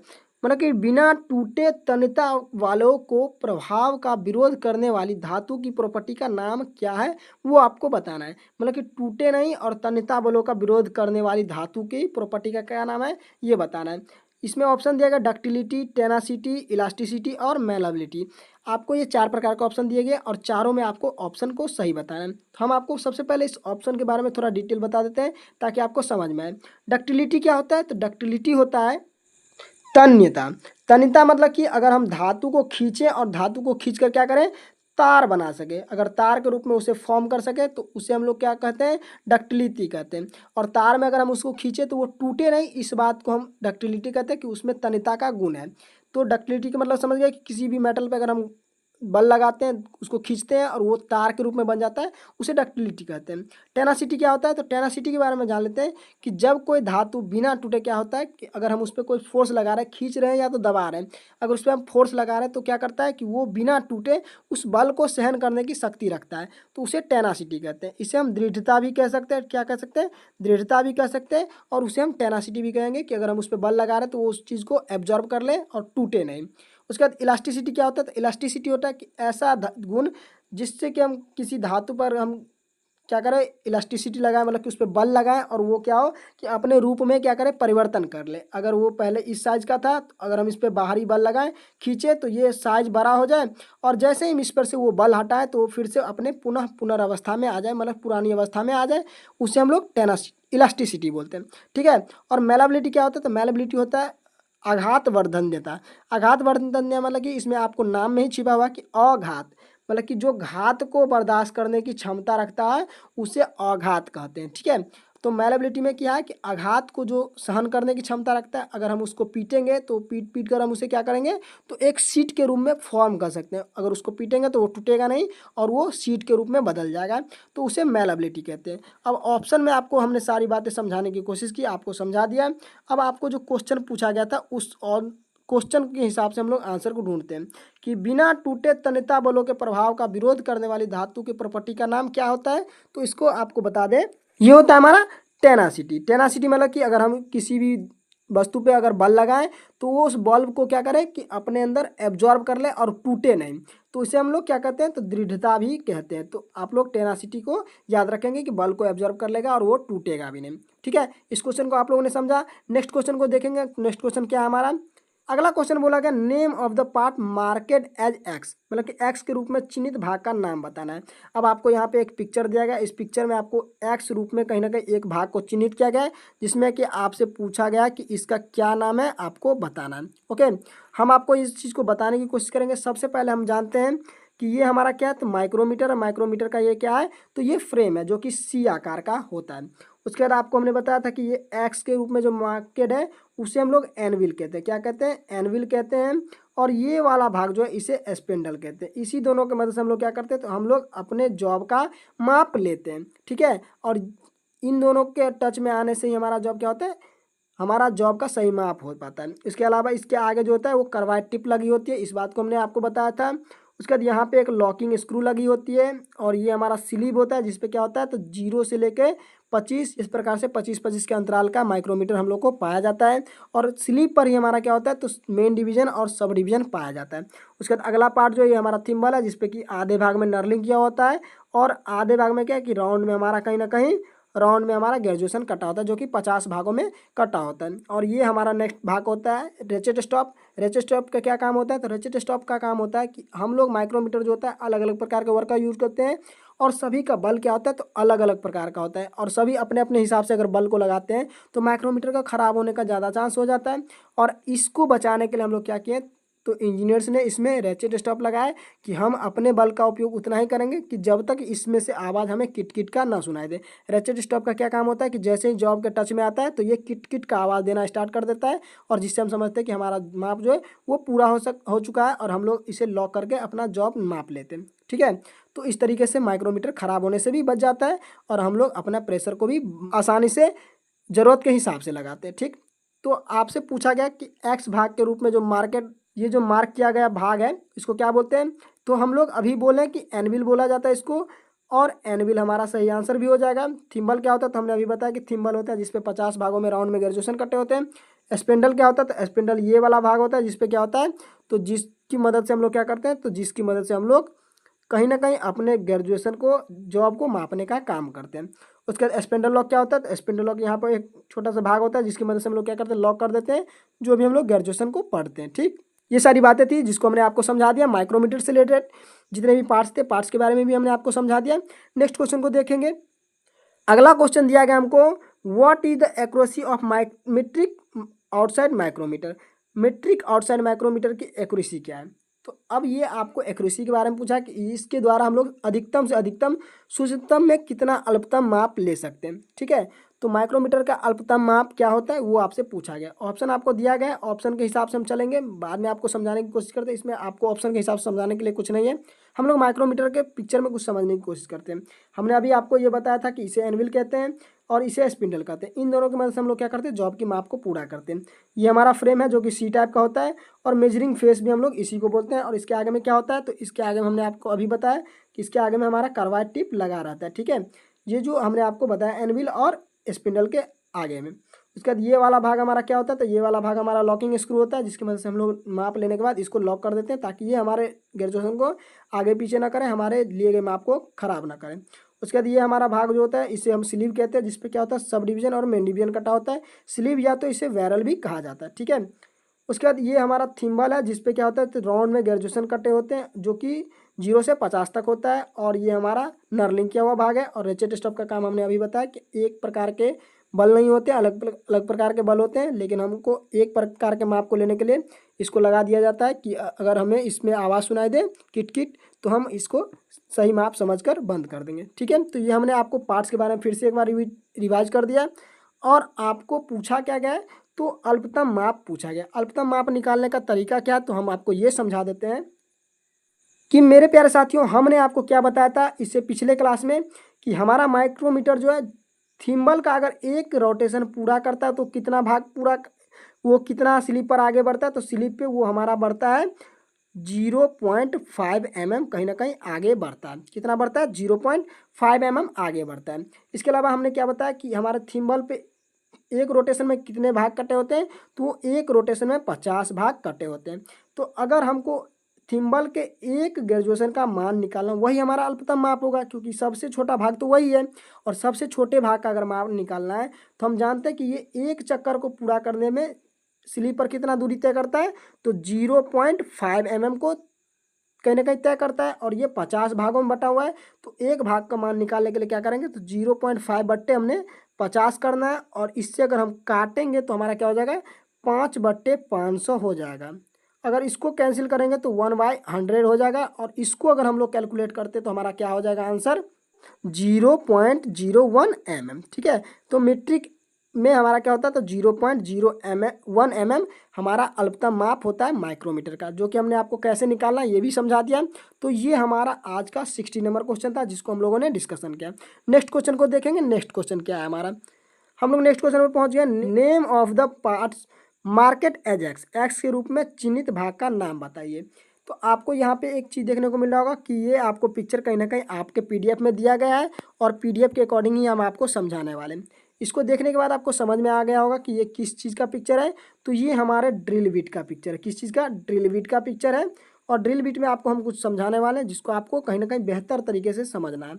अगर आप इसमें मिस्टेक करते हैं तो आपको काफ़ी चीज़ें मिस हो जाएगी, तो इसीलिए आपको ध्यानपूर्वक देखना है। सबसे पहले मैंने आपको नोमेनक्लेचर यहाँ पे ले लिया है ड्रिल का, जिसमें आपको समझाने की कोशिश करेंगे कि यहाँ से यहाँ तक, मतलब कि जो भाग आपका जो है जिसपे फ्लूइड्स नहीं कटे होते हैं, जिसपे क्या होता है फ्लूइड्स नहीं कटे होते हैं, उसे हम लोग शंक बोलते हैं। अब शंक कितने प्रकार के होते हैं, तो शंक हमारा 2 प्रकार का होता है। शंक कितने प्रकार का होता है, 2 प्रकार का। एक होता है स्ट्रेट, क्या होता है, स्ट्रेट शंक होता है। और दूसरा क्या होता है, तो दूसरा होता है टेपर शंक। क्या होता है, दूसरा टेपर शंक होता है। तो ये 2 प्रकार के शंक होते हैं। उसके बाद आप देख सकते हैं कि ये हमारा फ्लूट है, जो कि ब्लू कलर से थोड़ा साफ कलर से रंगा गया है, जिसकी मदद से क्या करते हैं, तो जिसकी मदद से हमारा क्या होता है, जब कटिंग होता है हमारा ड्रिल के माध्यम से, तो उसके माध्यम से हमारा चिप्स बाहर निकलता है। या तो अगर हम कूलेंट को भी डालना चाहते हैं तो कूलेंट हमारे इस फ्लूइड्स के माध्यम से कहीं ना कहीं अंदर चला जाता है।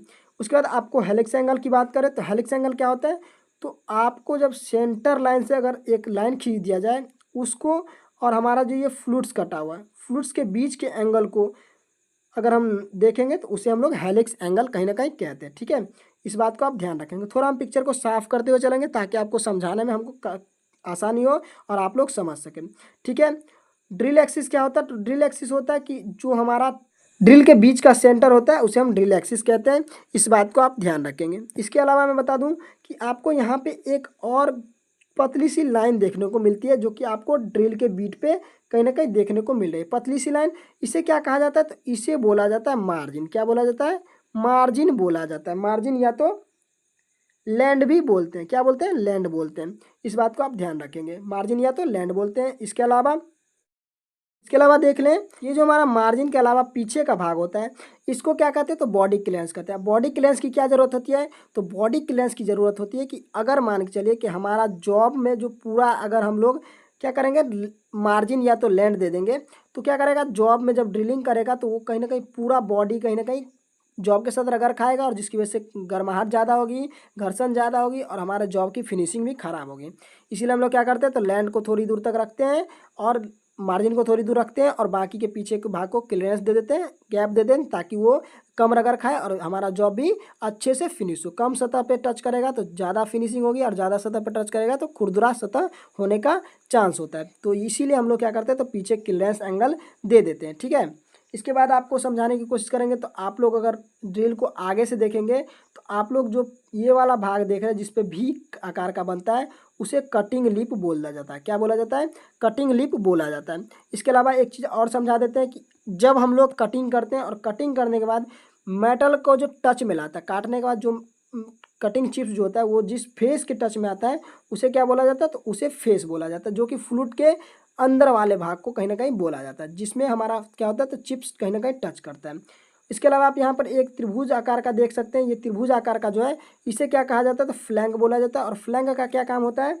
तो फ्लैंक का काम होता है कि हमारे बॉडी को कहीं ना कहीं शॉक एब्जॉर्बिशन में कहीं ना कहीं मदद करता है। ठीक है, कि इस पर ज़्यादा प्रेशर ना पड़े और ये जल्दी से टूटे नहीं। ठीक है, अब इसके बाद हमारा क्या होता है, तो आप यहाँ पर देखेंगे तो एक और चीज़ है जो कि आपको देखने को मिल रहा होगा कि अगर इस पॉइंट को ऐसे और इस पॉइंट को ऐसे बनाए तो ये हमारा एक एंगल बन जाता है। इसे हम लोग बोलते हैं पॉइंट एंगल। क्या बोलते हैं? पॉइंट एंगल बोलते हैं। पॉइंट एंगल या तो कटिंग एंगल बोलते हैं।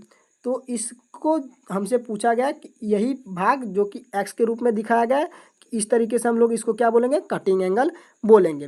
तो प्यारे साथियों, यही चीज़ हमसे पूछा गया था कि कटिंग एंगल किसको बोला जाता है, एक्स के रूप में दर्शाए गए भाग को क्या बोलेंगे? तो इसको हम लोग बोलेंगे पॉइंट एंगल या तो कटिंग एंगल। ठीक है, तो इसका सही आंसर क्या हो जाएगा? Option number D is the right answer. बाकी के नॉमेनक्लेचर आपको यहाँ पर दिए गए हैं, आपको मैं वो भी समझा देता हूँ कि कटिंग लिप क्या होता है। तो जिसमें आपका ये स्ट्रेट वाला भाग कटिंग लिप कहलाता है। कटिंग एज एंगल मतलब कि जिस एज से कटिंग होता है उसके साथ में जो बनने वाला कोण होता है उसे कटिंग एज एंगल कहते हैं। तो ये सारी बातें हैं जिसके बारे में हम आपको समझा चुके हैं। तो ये हमारे ड्रिल का नॉमेनक्लेचर था जिसके बारे में आपको समझाया कि लिप क्या होता है। तो लिप के बारे में हमने समझाया कि ये वाला भाग जो है, ये जो देख रहे हैं आप, इसे हम लोग क्या कहते हैं? लिप कहते हैं। उसके बाद लैंड क्या होता है? तो लैंड के बारे में भी हमने आपको समझा दिया है। रगड़ खाने से बचाने के लिए अपने ड्रिल में जो पतला सा एक लाइन देते हैं ड्रिल कटिंग एज के ऊपर में, उसे लैंड बोला जाता है या तो मार्जिन बोला जाता है। फ्लैंक क्या होता है? तो फ्लैंक के बारे में हमने समझाया। ये जो त्रिभुज का आकार का दिख रहा है आपको यहाँ पे, त्रिभुज के आकार का, इसे हम लोग फ्लैंक बोलते हैं। तो ये सारी बातें हमने आपको समझाने की कोशिश करी। तो ये आपको आशा करते हैं कि समझ में आया होगा। अगर नहीं समझ में आया तो आप लोग एक बार रिपीट करके देख लेंगे ताकि आपको अच्छे तरीके से समझ में आ सके। हम लोग ऑन द स्क्रीन पढ़ने की कोशिश कर रहे हैं, मोबाइल के स्क्रीन पे पढ़ने की कोशिश कर रहे हैं, इसीलिए थोड़ा हमको समझाने में आपको थोड़ी कठिनाई होती है। तो आप लोग इसको मैनेज करेंगे। हमने आपके लिए सारी व्यवस्थाएं यहाँ पे रखी है कि आपको कौन सा चीज़ क्या बोला जाता है। तो आप लोग ड्रिल बिट को अपने हाथ में रखेंगे और उस तरीके से समझने की कोशिश करेंगे तो आसानी से आपको समझ में आ जाएगा। प्यारे साथियों, ये हम आपसे आशा करते हैं। ओके, और अगर आप लोगों ने हमें सपोर्ट किया, आप लोग का प्यार हमारे साथ बना रहा है, आप लोग हमारे लिए मेहनत किए, तो हम आशा करते हैं कि आप लोग को on the face on the camera आकर अच्छी तरीके से ड्रिल बिट को हाथ में लेकर समझाएंगे तो आपको कहीं ना कहीं बेहतर समझा सकेंगे। ठीक है, इसी आशा के साथ हम आप लोग के साथ जुड़े हुए हैं और आप लोग इसी आशा को बरकरार रखते हुए हमारे इस चैनल को कहीं ना कहीं आगे बढ़ाएं। और आपके लिए हम जितना मेहनत कर रहे हैं आप भी हमें सपोर्ट करें और हम आपको अच्छे से अच्छे कंटेंट दे सकें। इसी बात के साथ हम आपको फिर से अगला क्वेश्चन समझाएंगे। अगला क्वेश्चन क्या है हमारा? Which type of taper is provided in the drill shank? मतलब कि ड्रिल सैंक में किस प्रकार का टेपर पाया जाता है, ये बात आपसे पूछा गया है। इसमें ऑप्शन दिया गया है pin taper, metric taper, morse taper और जर्नो टेपर। ये 4 प्रकार के टेपर पाए जाते हैं। हमने आपको सबसे पहले ही अभी बताया सैंक कितने प्रकार के होते हैं, तो 2 प्रकार के होते हैं। और सैंक पे कितना प्रकार का आपको टेपर देखने को मिलता है, तो 2 प्रकार का। वो होता है क्या? स्ट्रेट सैंक, अभी हमने आपको बताया, और एक होता है टेपर सैंक। ठीक है, अब टेपर सैंक में आपके लिए क्वेश्चन आ चुका है कि टेपर सैंक किस प्रकार का, ड्रिल में किस प्रकार का टेपर दिया जाता है। तो ये चीज़ आपको कहीं ना कहीं बताना है। तो हम आपको पहले बताएंगे तभी तो आप बता पाएंगे। तो हम आपको ये चीज़ समझाने की कोशिश करते हैं। तो पहला हमारा पिन टेपर। तो पिन टेपर के बारे में जानते हैं कि ये हमारा जो होता है 2 प्रकार का पाया जाता है। हमसे पहले पूछा जाएगा कि हम पहले देखेंगे कि किस चीज़ में पूछा जा रहा है। तो हमसे मीट्रिक में पूछ रहा है या तो आपको ब्रिटिश में पूछ रहा है। किसमें? मीट्रिक में या तो ब्रिटिश में पूछ रहा है। अगर मीट्रिक में पूछ रहा है तो इसका अनुपात जो हो जाएगा वो 1:50 का रेशियो होता है। और अगर ब्रिटिश में पूछा जा रहा है तो 1:48 में होता है। कितना होता है? 1:48। और ये कैसा होता है? तो आप अगर मान चले कि ये आपका एक शाफ्ट है और शाफ्ट में क्या है कि अंदर इसको कहीं ना कहीं किसी दूसरे शाफ्ट में मैनेज करना है। तो इसको अगर हमको हल्का पावर ट्रांसमिशन करना है तो इसमें एक पिन लगाया जाता है जो कि हमारा क्या होता है? एक पिन टाइप का होता है। तो पिन टाइप को हम लोग कैसे बनाते हैं? तो ये हमारा इस प्रकार से एक साइड ज़्यादा मोटा होता है और दूसरे साइड क्या होता है? तो पतला होता है। तो ये हमारा पिन टेपर होता है। और इसका हमने अनुपात भी बता दिया कि मीट्रिक में कितना होता है, तो 1:50 और ब्रिटिश में 1:48 होता है। ठीक है, अब नेक्स्ट की बात करें, नेक्स्ट ऑप्शन जो दिया गया उसको हम लोग समझने की कोशिश करेंगे। दूसरा है मेट्रिक टेपर। तो मेट्रिक टेपर का साइज जो होता है वो 1:20 का अनुपात होता है। कितना का होता है? तो 1:20 का अनुपात होता है। और मेट्रिक टेपर का जो हमने अभी बताया, फिर जाके आपको बोला गया मोर्स टेपर। तो मोर्स टेपर क्या होता है? तो मोर्स टेपर के बारे में जान लें। तो मोर्स टेपर का साइज जो होता है वो 8 प्रकार का होता है। कितना प्रकार का होता है? तो 8 प्रकार का।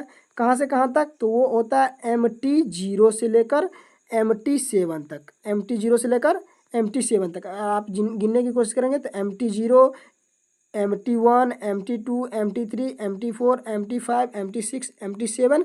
तो MT1 से लेकर MT7 तक 7 हो जाएंगे और MT0 को मिला देंगे तो 8 प्रकार का टेपर कहीं ना कहीं हमारे लिए मोस्ट टेपर में पाया जाता है। ठीक है, इसके बाद की बात कर लें तो हमारा ड्रिल शैंक में कौन प्रकार का होता है, तो ड्रिल शैंक में हमारे मोस्ट टेपर पाए जाते हैं। कौन सा, तो ड्रिल शैंक में मोस्ट टेपर पाए जाते हैं। और उसका जो साइज होता है वो कहाँ से कहाँ तक होता है, तो ड्रिल साइज पे तो MT1 से लेकर कहाँ तक, MT1 से लेकर MT5 तक होता है। ठीक है, तो इस बात को भी आप याद रखेंगे कि ड्रिल शैंक पे हमारा कौन सा होता है, तो मोस्ट टेपर कटा होता है। और मोस्ट टेपर कहाँ से कहाँ तक, तो MT1 से लेकर MT5 तक कहीं ना कहीं कटा होता है।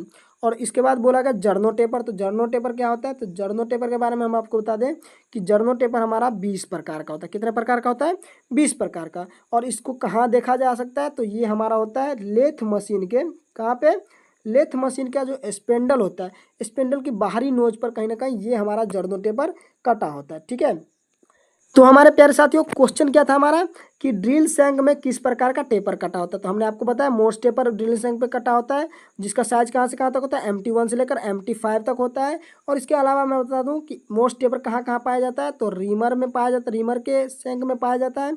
फिर जाके आपको लेथ मशीन का जो सेंटर हेड होता है उसमें पाया जाता है, उसका ड्रिल बीट में पाया जाता है, और ड्रिल के स्पेंडल में भी कहीं ना कहीं हमारा मोस्ट टेपर पाया जाता है। तो मोस्ट टेपर जहाँ जहाँ पाए जाते हैं इसके बारे में हमने आपको कुछ कुछ बातें बताई हैं कि मोस्ट टेपर हमारा रीमर के सेंग में पाया जाता है, लेथ मशीन के सेंटर हेड में पाया जाता है, ड्रिल के सेंग में पाया जाता है, और ड्रिल के स्पेंडल में भी पाया जाता है। तो ये हमारा आज का 62 नंबर क्वेश्चन था, मतलब कि 62 नंबर क्वेश्चन हम लोगों ने डिस्कशन कर लिया। नेक्स्ट क्वेश्चन को देखेंगे। नेक्स्ट क्वेश्चन है which is the use of remove drill and stock from the machine spindle. मतलब कि मशीन स्पिंडल से ड्रिल और सॉकेट को निकालने के लिए किसका उपयोग किया जाता है। अब मान के चले कि हमारा ये ड्रिल मशीन है, ये क्या है, ड्रिल मशीन है। और ड्रिल मशीन के स्पिंडल में हमने क्या किया है, ड्रिल बीट को लगाया या तो सॉकेट की मदद से ड्रिल को लगाया। अब ये सॉकेट क्या होता है या तो फिर स्लीव क्या होता है, इसके बारे में पहले जानेंगे। फिर जाके हमने स्पिंडल में क्या किया है, तो ड्रिल बीट को लगाया है। और उस ड्रिल बीट को अगर हम खोलना चाहेंगे हाथों से तो क्या वो खुल पाएगा, नहीं खुल पाएगा। तो उसको खोलने के लिए हम लोग किस यंत्र का उपयोग करते हैं, किस टूल का उपयोग करते हैं, ये क्वेश्चन आपसे कहीं ना कहीं पूछा गया है। इसको हम समझने की कोशिश करेंगे और आपको समझाने की भी कोशिश करेंगे। सबसे पहले आपको बोला गया ड्रिफ्ट। ड्रिफ्ट क्या होता है इसके बारे में हम समझाते थे। तो ये हमारा ड्रिफ्ट कहीं ना कहीं दिखाया गया है। और ड्रिफ्ट का उपयोग हम लोग कहाँ करते हैं, तो अगर हम लोग ड्रिल मशीन में, ये हमारा ड्रिल मशीन है, और ड्रिल मशीन के स्पिंडल में क्या करते हैं, तो एक ड्रिल बीट को कहीं ना कहीं लगाते हैं। तो ड्रिल बीट को लगाते हैं तो उसे हाथों से खोलना पॉसिबल नहीं है। तो ये हमारा क्या होता है, तो इसकी मदद से हम लोग, ड्रिफ्ट की मदद से हम लोग कहीं ना कहीं ड्रिल बीट को खोलने की कोशिश करते हैं। ठीक है, और ये हमारा ड्रिफ्ट जो बना होता है वो किस चीज़ का बना होता है, तो माइल्ड स्टील का बना होता है। और माइल्ड स्टील के साथ साथ बता दें तो इसकी एक्यूरेसी जो होती है वो 8 डिग्री 19 मिनट तक की होती है। कितनी होती है, तो ये 8 डिग्री 19 मिनट की टेपर में होती है, जिसकी मदद से हम लोग अपने स्पेंडल से, ड्रिल के स्पेंडल से ड्रिल बिट को या तो सॉकेट को खोलने का काम करते हैं। ठीक है, इसके बाद अगला ऑप्शन जो हमारा दिया गया है उस ऑप्शन के हिसाब से चलते हैं। तो अगला ऑप्शन हमको दिया गया है स्लीव के बारे में। स्लीव किसे कहते हैं, तो ये आप देख रहे हैं स्लीव, और इसे कहा जाता है सॉकेट। अब स्लीव और सॉकेट का क्या काम है, तो स्लीव का काम होता है कि अगर मान के चले कि हमारा ये ड्रिल मशीन है, और ड्रिल मशीन में हम लोग स्लीव या सॉकेट का उपयोग करते हैं और ड्रिल बिट का भी उपयोग करते हैं। लेकिन स्लीव का उपयोग कहाँ करेंगे और सॉकेट का उपयोग कहाँ करेंगे, ये बात आपको जाननी चाहिए। तो स्लीव का उपयोग हम करेंगे कि जब हमारा ड्रिल का साइज क्या हो, मतलब कि ड्रिल का साइज ज़्यादा हो और उसको हमको छोटा करना हो। मान के चले कि हमारा ये ड्रिल का साइज क्या है, तो ड्रिल का हमारा साइज है 18 mm। ठीक है, और 18 mm को हम क्या करेंगे, अब इसमें हमको 10 mm का ड्रिल को यूज करना है। क्या करना है, 10 mm के ड्रिल को यूज करना है। तो हम लोग 10 mm के अगर ड्रिल को इसमें सेट करना चाहेंगे तो उसके सैंक को हम लोग पकड़ नहीं पाएंगे, और वो क्या होगा, हमारा उसमें होल्ड नहीं हो पाएगा। तो इसके लिए क्या करेंगे, तो हम लोग स्लीव का उपयोग करेंगे, जिससे क्या होगा, तो हमारा साइज छोटा हो जाएगा। और साइज छोटा हो जाएगा तो हम क्या करेंगे, तो हम लोग अपने 10 mm के ड्रिल बिट को उपयोग कर पाएंगे। तो मतलब स्लीव का काम क्या होता है, तो साइज को छोटा करने के लिए हम लोग स्लीव का उपयोग करते हैं ड्रिल बिट के अकॉर्डिंग साइज के लिए। ठीक है, और ये जो होता है हमारा एक स्टेप में बना होता है, कि आप लोग देख सकते हैं कि इसका जो पिक्चर है एक स्टेप में है, दूसरा स्टेप नहीं दिया गया इसमें। जबकि आपको अगर स्लीव की बात, सॉकेट की बात करें तो सॉकेट के बारे में आप देख सकते हैं, तो सॉकेट में ये 2 स्टेप में कटा हुआ है। क्या है, 2 स्टेप में कटा हुआ है। इससे आप लोग पहचान भी सकते हैं कि इसे सॉकेट बोलते हैं और इसे स्लीव बोलते हैं। जो एक स्टेप में होगा उसे स्लीव बोलेंगे, और जो 200 स्टेप में कटा रहेगा उसे सॉकेट बोलते हैं। और सॉकेट का उपयोग कहाँ करते हैं, तो सॉकेट का उपयोग करते हैं कि मान के चले कि ये हमारा 18 mm का क्या था, 18 mm का साइज का ड्रिल का स्पिंडल था, और इसमें हमको कहीं ना कहीं 22 mm का क्या करना है, तो ड्रिल बिट को उपयोग करना है। तो इसमें हम लोग सेट नहीं कर पाएंगे क्योंकि इसकी डाया तो ज़्यादा होगी, और डाया ज़्यादा होगी तो इसके लिए हम क्या करेंगे, तो सॉकेट का उपयोग करेंगे, जो कि इसमें 18 mm का सॉकेट लगा देंगे। और उसके सॉकेट में क्या होगा, तो ये हमारा पीछे का भाग पतला होता है, तो पतला होने की वजह से ये 18 mm में सेट हो जाएगा। और आगे का भाग हमारा ज़्यादा चौड़ा होगा, मतलब कि ज़्यादा डाया का होगा, जिसमें कि हम 22 mm के ड्रिल को सेट कर लेंगे। तो सॉकेट का क्या होता है, तो साइज को बढ़ाना है, और ये हमारा 2 स्टेप में कहीं ना कहीं पाया जाता है। तो आपने ड्रिल से रिलेटेड जितने भी क्वेश्चन थे, स्लीव और सॉकेट के बारे में हमने आपको समझा दिया है। और हम लोग ड्रिल को कैसे निकालते हैं, तो ड्रिल को ड्रिफ्ट की मदद से निकालते हैं। अब इसमें एक चीज़ और समझने की बात है कि जब हम यहाँ पर ड्रिफ्ट का यूज कर रहे हैं, इस पर हैमरिंग कर रहे हैं, तो ड्रिल हमारा क्या होगा, खुलकर नीचे गिरेगा। और अगर हमारा यहाँ पे क्या होगा, तो ये जो टेबल लगा हुआ है और ये मेटल का बना होता है, और इस पर अगर अचानक से हमारा ड्रिल बिट गिरता है तो क्या होगा, ड्रिल का पॉइंट एंगल खराब हो सकता है। तो इसीलिए यहाँ पे एक लकड़ी का गुटका डाल देंगे, ताकि अगर हमारा ड्रिल बिट अचानक से गिरे भी तो वो लकड़ी के गुटके पे गिरे, और लकड़ी हमारा नॉर्मल क्या होता है, नर्म होता है। और नर्म चीज़ पे अगर हमारा मेटल गिरेगा तो हमारे ड्रिल बिट के पॉइंट एंगल को कोई भी नुकसान नहीं होने वाला है। इसलिए यहाँ पे एक लकड़ी का गुटका डाल देंगे, जिससे कि हमारे ड्रिल बिट का नुकसान ना हो। अगर हम डायरेक्ट टेबल पे गिराते हैं तो क्या होगा, अगर हम खोलने की कोशिश करते हैं और वो अचानक से अनजाने में गिर जाता है तो हमारा पॉइंट एंगल खराब होने का डर रहता है। ठीक है।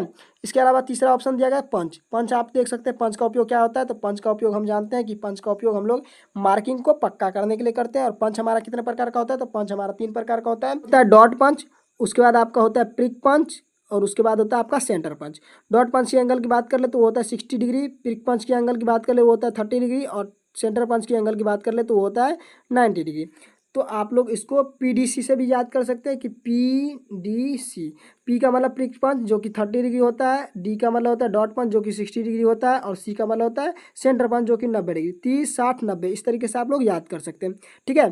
तो ये आपका पंच के रिलेटेड क्वेश्चन था। अब अगला ऑप्शन देख लेते हैं, हैमर। हैमर के बारे में हमने आपको बता दिया कि हैमर हम लोग चोट करने के लिए उपयोग करते हैं। इसमें ये हमारा बॉल है, ये हमारा फेस है, ये हमारा आई होल है, और इसे चिक कहते हैं जहाँ पे वजन लिखा जाता है, और ये हमारा हैंडल है। आई होल में ही हम लोग वेज को लगाते हैं, जिससे कि हम हैंडल की मजबूती को पक्का कर सकें। तो ये हमारा हथौड़े से रिलेटेड कुछ बातें थी जो कि हमने आपको समझा दी। नेक्स्ट क्वेश्चन को देखेंगे। अगला क्वेश्चन क्या है हमारा, name the tap wrench used in the restricted place, मतलब कि प्रतिबंधित स्थान में उपयोग किए जाने वाले टैप रिंच का नाम बताना है। अगर हम लोग टैप रेंज का उपयोग करते हैं तो टैप रेंज का प्रतिबंधित जगह पे अगर उपयोग करना है तो किस प्रकार के टैप रेंज का हम लोग उपयोग करेंगे, ये आपसे पूछा गया।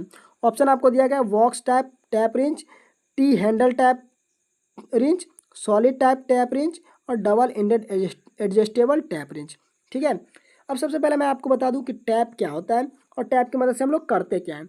उसके बाद हम लोग अगर इस ऑप्शन में चलेंगे तो आपको बेहतर समझ में आने वाला है। सबसे पहले आप देख सकते हैं कि यहाँ पे आपको टैप दिखाई दे रहा होगा, जिस पे क्या है कि दांतें कटी हुई है, और इसका उपयोग हम लोग कहाँ करते हैं, तो अगर हमको इंटरनल थ्रेड काटना क्या हो, इंटरनल थ्रेड काटना हो तो हम लोग क्या करते हैं, तो टैप का उपयोग करते हैं। और ये हमारा क्या है, तो डाई है।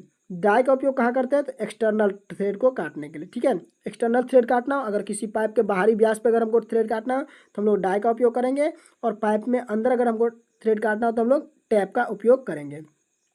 इसके अलावा मैं बता दूं कि टैप के ऊपरी भाग पे आप देख सकते हैं कि स्क्वायर में कहीं ना कहीं कटा हुआ है, और इसी को पकड़कर हम लोग कहीं ना कहीं टैप का उपयोग करते हैं। अब कैसे करते हैं इस बात को हम आपको समझाने की कोशिश करेंगे, ताकि आपको सारी बातें अच्छी तरीके से क्लियर हो सके। ऑप्शन में आपको दिया गया box tap tap wrench. Box tap tap wrench या तो सॉलिड टैप टैप रिंच, आप देख सकते हैं कि यहाँ पे आपको दिखाया गया है कि ये क्या है, तो ये हमारा बॉक्स टैप टैप रिंच है। अब इसको कैसे हम जानेंगे, तो ये आपको कहीं ना कहीं सॉलिड टाइप है, इसमें कोई भी एडजस्ट नहीं किया जा सकता। इसमें 2 प्रकार के कहीं ना कहीं रिंच के लिए व्यवस्था दी गई है, 2 प्रकार के साइज दिए गए हैं, और इस 2 प्रकार के साइज के अलावा हम तीसरे प्रकार के साइज से हम लोग टैपिंग नहीं कर सकते। एक छोटा है और एक बड़ा है, और ये हमारा हैंडल लगा हुआ है, इस हैंडल की मदद से हम लोग क्या करेंगे, इसका उपयोग करेंगे। तो ये बॉक्स टैप या तो tap solid tap tap wrench कहलाएगा। ठीक है। तो ये हमारा पहला नंबर और तीसरा नंबर ऑप्शन एक ही बार में क्लियर हो गया। दूसरा T handle tap tap wrench, जो कि आप देख सकते हैं ये हमारा क्या है, तो ये हमारा टी टाइप से है, इसलिए इसे क्या बोला जाता है, तो टी टाइप टैप रिंच।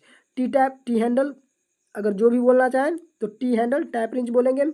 और इसका उपयोग कहाँ करते हैं, तो इसके आगे में आप लोग देख सकते हैं कि ये हमारा कहीं ना कहीं सेंटरिंग टाइप का है, जिसमें कि हम लोग टैप को आसानी से इस स्क्वायर भाग को आसानी से फंसा सकते हैं, और आसानी से हम लोग इसका उपयोग एक हाथों से भी कर सकते हैं। तो कंजस्टेड जगह में इसको पकड़ना, एक हाथों से पकड़ना आसान होगा। बोला गया था प्रतिबंधित स्थानों पर उपयोग किए जाने वाले टैप रेंज का नाम बताना है, तो हमको क्या हो जाएगा, तो हमारा आंसर हो जाएगा T handle type tap wrench. तो option number B the right answer कि टी हैंडल टाइप क्या हो जाएगा, टैप रेंज हमारा सही आंसर हो जाएगा। उसका double ended adjustable tap wrench, तो आप लोग देख सकते हैं कि ये एक भाग और 2 भाग, तो इसीलिए इसे डबल एंडेड बोला गया, मतलब कि 2 भाग बोला गया है। और उसके बाद आप यहाँ पे एक पार्ट देखेंगे जिसमें कि एक इस प्रकार से और एक इस प्रकार से कहीं ना कहीं आपको भाग देखने को मिल रहा है, जिसमें क्या होगा कि स्क्वायर भाग को यहाँ पे फंसाया जा सकता है। लेकिन ये अलग अलग साइज में पाया जाता है, तो अलग अलग साइज में अलग अलग टैप को पकड़ने के लिए इसको हम लोग क्या कर सकते हैं, तो एडजस्ट कर सकते हैं, इसलिए एडजस्टेबल बोला गया है। और ये दोनों एंड से किया जा सकता है, तो इसलिए double ended adjustable tap wrench इसे बोला जाता है। ठीक है, तो इस बात को आप हमेशा ध्यान रखेंगे। तो ये हमारा 64 नंबर क्वेश्चन था, जिसको हमने आपको समझाने की कोशिश की। और इसका सही आंसर क्या हो जाएगा, तो T handle type tap wrench हमारा सही आंसर हो जाएगा, जिसको कंजस्टेड जगह में प्रतिबंधित स्थान में इसका उपयोग हम एक हाथों से भी कर सकते हैं। नेक्स्ट क्वेश्चन को देखेंगे। अगला क्वेश्चन क्या है, तो आज के क्लास का हमारा सबसे आखिरी क्वेश्चन है 65 number question. In the ISO metric thread calculate the tap drill size for the M10 into 1.5 thread. मतलब कि ISO मेट्रिक थ्रेड में M10 into 1.5 थ्रेड के लिए टैप ड्रिल का आकार की गणना कैसे करना है। आपको इसके लिए एक फॉर्मूला बताने वाला हूँ। इस फॉर्मूला को आप लोग याद रखेंगे, जिसकी मदद से आप लोग इसको आसानी से निकाल सकते हैं। अगर आप इस फॉर्मूला को याद नहीं रखते तो आपको कहीं ना कहीं काफ़ी दिक्कत आने वाली है, तो इसलिए इस फॉर्मूला को याद रखें। आपको इसके लिए याद रखना है TDS। TDS क्या होता है, तो टैप ड्रिल साइज। क्या होता है, टैप ड्रिल साइज। और टैप ड्रिल साइज का क्या फॉर्मूला होता है, तो टैप साइज क्या होता है, टैप साइज आप इसको नोट कर लेंगे -2D। Tap size -2D। अब इसको क्या कहते हैं, तो TDS का मतलब होता है, TDS को हम लोग कहते हैं मेजर डाया। क्या कहते हैं, मेजर डाया। अब मेजर डाया मतलब कि आप लोग का जो सबसे अधिकतम डाया दिया जाएगा वो हमारा होता है TDS। अब टैप साइज क्या होता है, तो वो होता है माइनर डाया। क्या होता है, माइनर डाया होता है। और 2D क्या होता है, D क्या होता है, तो हमारा D होता है थ्रेड की गहराई। THREAD, थ्रेड की गहराई, मतलब कि जो हम लोग थ्रेड काटने वाले टैप की मदद से उसकी गहराई कितनी होनी चाहिए। ठीक है, तो आपको ये बात आपको हमेशा याद रखनी है कि TDS बराबर क्या होता है, टैप साइज -2D। अब 2D जो होता है वो हमारा दो प्रकार का होता है। 2D क्या होता है, तो दो प्रकार का होता है। दो प्रकार में क्या क्या, तो एक होता है मीट्रिक में, क्या होता है मीट्रिक में, और दूसरा होता है ब्रिटिश में। ठीक है, दोनों का मान अलग अलग होता है और दोनों को मान को हम लोग अलग अलग बता देते हैं ताकि आपको हमेशा याद रहे। ठीक है, तो पहला जो मीट्रिक में होता है वो 0.6134 गुने पिच होता है। क्या होता है, गुने पिच होता है। ठीक है, उसके बाद अगर ब्रिटिश की बात करें तो 0.6403 इंटू पिच होता है। पिच मतलब क्या होता है, तो पिच के बारे में हमने पिछले क्लास में बताया था कि पिच होता है कि अगर कोई थ्रेड है, थ्रेड के एक दांत से दूसरे दांत के बीच की दूरी को हम लोग क्या कहते हैं, तो पिच बोलते हैं। तो इसी पिच की दूरी को हम लोग पी बोलते हैं और पी को पिच बोलते हैं। ठीक है, अब 2D के बदले में हमने ये बात आपको बताई है कि मीट्रिक में आपको अगर पूछा जाए तो 0.6134 गुने पिच लिखना है, और ब्रिटिश में अगर पूछा जाए तो 0.6403 इंटू पिच लिखना है। अब इसको कैलकुलेट कैसे करेंगे, हम कैलकुलेट करके भी आपको बता देते हैं ताकि आपको समझ में आ सके। तो हमने अभी बताया था TDS क्या होता है, तो TDS बराबर होता है टैप साइज -2D। अब इस फॉर्मूला को हम लोग अपने क्वेश्चन के अकॉर्डिंग यूज करते हैं। तो TDS में हमको निकालना है टैप। तो टैप साइज हमको दिया गया कि M10, कितना दिया गया, M10। M का मतलब क्या हो, मेट्रिक में। तो आपको हमने अभी मेट्रिक का एक मान बताया जिसको आपको याद रखना है मेट्रिक में और ब्रिटिश में भी। तो आपको जैसे ही M दिखेगा आपको समझ जाना कि मेट्रिक में हमसे पूछा गया है। और 10 का मतलब क्या हुआ, तो 10 का मतलब हुआ मेजर डाया। क्या हुआ, मेजर डाया। अब मेजर डाया का कितना दिया गया वो भी आपको यहाँ पे दे दिया गया 10 मेजर डाया। या तो आप टैप साइज भी बोल सकते हैं, इस बात को आप याद रखेंगे, टैप साइज भी बोल सकते हैं। उसके बाद आपको 1.5 थ्रेड बोला गया, इसको हम लोग क्या बोलेंगे, तो इसको हम लोग बोलेंगे पिच। ठीक, अब इसको आगे लेकर चलते हैं। अब इसको हम कैलकुलेट करके आपको समझाने की अगर कोशिश करें तो आपको अच्छे तरीके से समझ में आएगा। हमने अभी लिखा TDS बराबर होगा हमारा टैप साइज -2D। अब इसके लिए हम क्या करेंगे, तो टैप साइज हमारा क्या था, तो टैप साइज हमको बोला गया 10 -2 इंटू D के बदले में हमने क्या बताया था अभी आपको, तो आपको अभी मेट्रिक में पूछा गया तो मेट्रिक में D का मान आपको क्या लेना है, तो 0.6134 इंटू पिच लेना है। तो पिच आपको कितना बोला गया है, पिच बोला गया 1.5। अब इसको आपको कैलकुलेट करना है। जैसे ही आप कैलकुलेट करने जाएंगे तो क्या हो जाएगा, 10 - 1.8402। अगर इसको आप माइनस करेंगे तो ये क्या आ जाएगा आंसर, तो 8.1598, ठीक है, जो कि हमारा अप्रोक्सीमेटली कितना होता है, तो 8.2 के आसपास कहीं ना कहीं होता है, जो कि हमारा सही आंसर होगा। ठीक है, तो इस ऑप्शन को हम लोग ढूंढेंगे कि हमारा ये ऑप्शन कहाँ पर दिया गया है और हम उसको कहीं ना कहीं टिक करने की कोशिश करेंगे। तो हमारा ये ऑप्शन दिया गया है ऑप्शन नंबर ए में 8.2। कैसे निकाले, तो TDS निकालने के लिए आपको फॉर्मूला होता है टैप साइज -2D।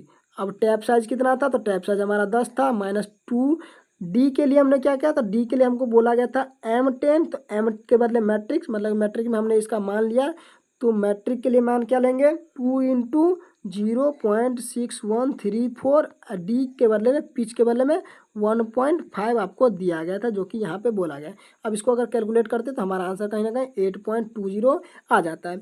तो ये हमारे आज के क्वेश्चन थे, 65 नंबर क्वेश्चन, जो कि हमने आपको टैप ड्रिल साइज भी निकालना सिखा दिया। ठीक है, टैप ड्रिल साइज कैसे निकालते हैं, तो उसके लिए आपको फॉर्मूला याद रखना पड़ेगा टैप साइज -2D। और 2D में आपको ये भी ध्यान रखना कि आपको मीट्रिक में पूछा गया या तो ब्रिटिश में। तो हमने दोनों मान बता दें कि अगर मीट्रिक में पूछे तो 0.6134 और ब्रिटिश में पूछे तो 0.6403 इंटू पिच करना है। ठीक है, तो आशा करते हैं आज की क्लास आपको समझ में आई होगी। आपको हमने 15 क्वेश्चन डिस्कशन किए, क्लास थोड़ी लंबी हुई, इसके लिए आपको टेंशन नहीं लेना है। आपको जितने भी क्वेश्चन हमने आपको बताया, सारे को हमने डिटेल वाइज खोल कर बताया, सारे के अंदर हमने घुसकर कहीं ना कहीं जानने की कोशिश की है, अंदर बाय अंदर हम लोगों ने जानने की कोशिश की कि कौन सा क्वेश्चन हम लोग के लिए क्या कह रहा है और किसके ऑप्शन में क्या हम लोग के लिए छुपा हुआ है। तो सारे ऑप्शन के साथ हम लोगों ने बहुत सारे डिटेल को जानने की कोशिश की, जिससे कि एक क्वेश्चन के साथ हम लोगों ने 2, 3, 4 क्वेश्चन को सॉल्व करने की कोशिश किया है। तो आशा करते हैं आपको ये क्लास अच्छी लग रही होगी।